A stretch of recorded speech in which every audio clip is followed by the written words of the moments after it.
ಇದು ರಿಪಬ್ಲಿಕ್ ಕನ್ನಡದ ಮತ್ತೊಂದು ಎಕ್ಸ್ಕ್ಲೂಸಿವ್ ಸುದ್ದಿ.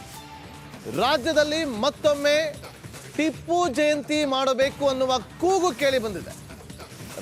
ರಾಜಕಾರಣದಲ್ಲಿ ಈಗ ಟಿಪ್ಪು ಬಾಂಬ್, ಟಿಪ್ಪು ಜಯಂತಿ ಮಾಡೋದ್ರಲ್ಲಿ ತಪ್ಪೇನು ಅಂತ ಹೇಳಿ ಕೆಲ ಕಾಂಗ್ರೆಸ್ನ ಶಾಸಕರು ಬಾಂಬ್ ಸಿಡಿಸಿದ್ದಾರೆ.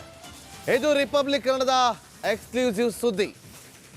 ರಾಜ್ಯದಲ್ಲಿ ಮತ್ತೆ ಟಿಪ್ಪು ಜಯಂತಿ ಬಾಂಬ್, ಮತ್ತೆ ಟಿಪ್ಪು ಜಯಂತಿ ಆಚರಣೆ ಮಾಡುತ್ತಾ ಕಾಂಗ್ರೆಸ್ ಸರ್ಕಾರ. ಟಿಪ್ಪು ಜಯಂತಿ ಆಚರಣೆಗೆ ಕೆಲ ಕಾಂಗ್ರೆಸ್ ಶಾಸಕರು ಆಗ್ರಹಿಸಿದ್ದಾರೆ. ತಪ್ಪೇನು ಅಂತ ಕೇಳಿದ್ದಾರೆ. ಟಿಪ್ಪು ಜಯಂತಿ ಆಚರಣೆ ನಿಲ್ಲಿಸಿದ್ದು ತಪ್ಪು ಅಂತಲೂ ಕೂಡ ಹೇಳಿದ್ದಾರೆ. ಶಾಸಕ ನರೇಂದ್ರ ಸ್ವಾಮಿ, ಪ್ರಸಾದ್ ಅಬ್ಬಯ್ಯ ಆಗ್ರಹಿಸಿದ್ದಾರೆ. ನಿನ್ನೆ ಸೆಷನ್ನಲ್ಲಿ ಮೈಸೂರು ವಿಮಾನ ನಿಲ್ದಾಣಕ್ಕೆ ಟಿಪ್ಪು ಹೆಸರನ್ನ ಇಡಿ ಅಂತೇಳಿ ಹೇಳ್ತಾರೆ. ಆಗ ಗದ್ದಲ ಶುರುವಾಗುತ್ತೆ. ಬೇರೆ ಬೇರೆ ವಿಮಾನ ನಿಲ್ದಾಣಗಳಿಗೆ ಹೆಸರನ್ನ ಇಡಬೇಕು ಅಂತೇಳಿ ಅಲ್ಲಿ ಚರ್ಚೆಗಳಾಗ್ತಾ ಇರುತ್ತೆ. ಆ ಸಂದರ್ಭದಲ್ಲಿ ಕಾಂಗ್ರೆಸ್ನ ಶಾಸಕರು ಮೈಸೂರು ವಿಮಾನ ನಿಲ್ದಾಣಕ್ಕೆ ಟಿಪ್ಪು ಹೆಸರನ್ನ ಇಡಬಹುದಲ್ವಾ ಅಂತ ಹೇಳ್ತಾರೆ. ಈಗ ಟಿಪ್ಪು ಜಯಂತಿ ಆಚರಣೆ ನಿಲ್ಲಿಸಿದ್ದು ತಪ್ಪು ಅಂತ ಹೇಳ್ತಿದ್ದಾರೆ. ಮತ್ತೊಮ್ಮೆ ಯಾಕೆ ಆಚರಣೆ ಮಾಡಬಾರ್ದು ಅಂತೇಳಿ ಈಗ ಆಗ್ರಹಿಸ್ತಿದ್ದಾರೆ.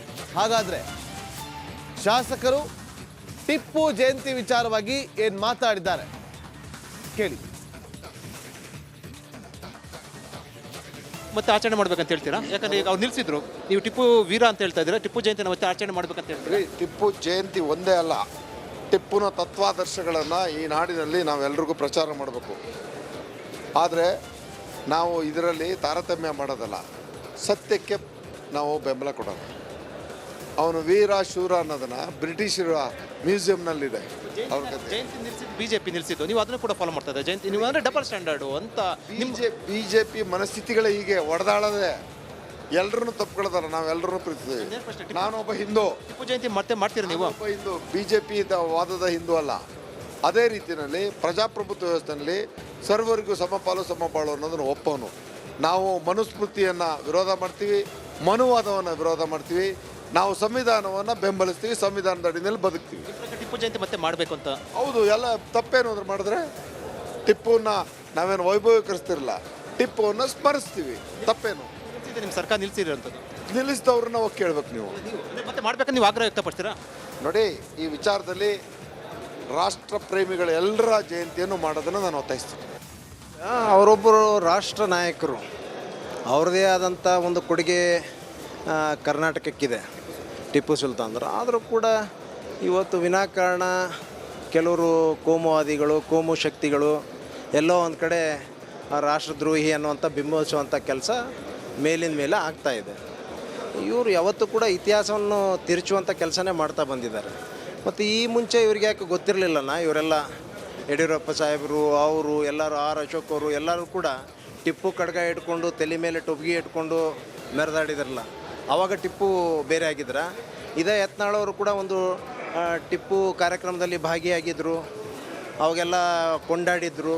ಮತ್ತು ಈಗ ಯಾಕೊಮ್ಮೆ ಏಕಾಏಕಿ ಯಾವುದೋ ಒಂದು ಕೋಮಿಗೆ ಅದನ್ನು ದ್ವೇಷ ಮಾಡೋ ಒಂದು ನಿಟ್ಟಿನಲ್ಲಿ ಒಬ್ಬ ರಾಷ್ಟ್ರ ನಾಯಕನ ನಿಂದನೆ ಮಾಡೋದು. ಇಂದು ಇತಿಹಾಸದಿಂದ ಎಲ್ಲ ನಮ್ಮ ಮಕ್ಕಳು ಸಹಿತ ಓದ್ಕೊಂಡು ಬಂದಾರೆ, ನಾವು ಓದ್ಕೊಂಡು ಬಂದೀವಿ. ಇದು ಈಗೀಗ ಹೊಸ ಹೊಸ ಬದಲಾವಣೆಗಳಂತಂದ್ರೆ ಅದು ನಾವು ಒಪ್ಪೋದು. ನೀವೇನು ಈಗ ಮೈಸೂರು ವಿಮಾನ ನಿಲ್ದಾಣಕ್ಕೆ ಅವ್ರ ಹೆಸರಿಡಬೇಕು ಟಿಪ್ಪು ಸುಲ್ತಾನ್? ಖಂಡಿತವಾಗಿ ಭಾಳ ದೊಡ್ಡದಾದಂಥ ಕೊಡುಗೆ ಇದೆ. ಅವರು ಒಬ್ಬ ಹೋರಾಟಗಾರರು, ಸ್ವಾತಂತ್ರ್ಯಕ್ಕೆ ಭಾಳ ಕನ್ನಡಕ್ಕೆ ತನ್ನದೇ ಆದಂಥ ಕೊಡುಗೆ ಇದೆ. ಎಲ್ಲ ಇದ್ದರೂ ಕೂಡ ಅನ್ಯಥಾ ಸುಮ್ಮನೆ ಅದನ್ನು ಬೇರೆ ರೀತಿಯಲ್ಲಿ ಬಿಂಬಿಸುವಂಥ ಕೆಲಸ ಮಾಡ್ತಾರೆ. ಇಟ್ರೆ ಏನು ತಪ್ಪೇನಿದೆ? What is wrong in that? ಅವರು ಕರ್ನಾಟಕಕ್ಕೆ, ಮೈಸೂರಿಗೆ ಮಾಡಿರುವಂಥದ್ದು ಚರಿತ್ರೆಯಲ್ಲಿ ಇರುವಂಥದ್ದೇ ಅಲ್ವಾ. ಇಡ್ಬೋದು, ಹೆಸರು ಇಡೋದ್ರಲ್ಲಿ ತಪ್ಪೇನಿದೆ? ಬಿಜೆಪಿ ಒಂದಷ್ಟು ಆಕ್ಷೇಪ ವ್ಯಕ್ತಪಡಿಸ್ತಾರೆ. ನೀವು ನೋಡಿ, ನೀವು ಸದ್ಯದಲ್ಲಿದ್ದರೆ ಕೆಲಸನೇ ಅದೇ ತಾನೇ. ಅವ್ರು ಯಾವಾಗಲೂ ಅದನ್ನೇ ಮಾಡ್ತಾ ಇರ್ತಾರೆ. ನೋಡಿ, ಅವರು ಚರಿತ್ರೆಯನ್ನು ಬದಲಾಯಿಸುವಂಥ ಪ್ರಯತ್ನ ಮಾಡ್ತಾ ಇದ್ದಾರೆ. ಅವೆಲ್ಲ ಸರಿಯಲ್ಲ.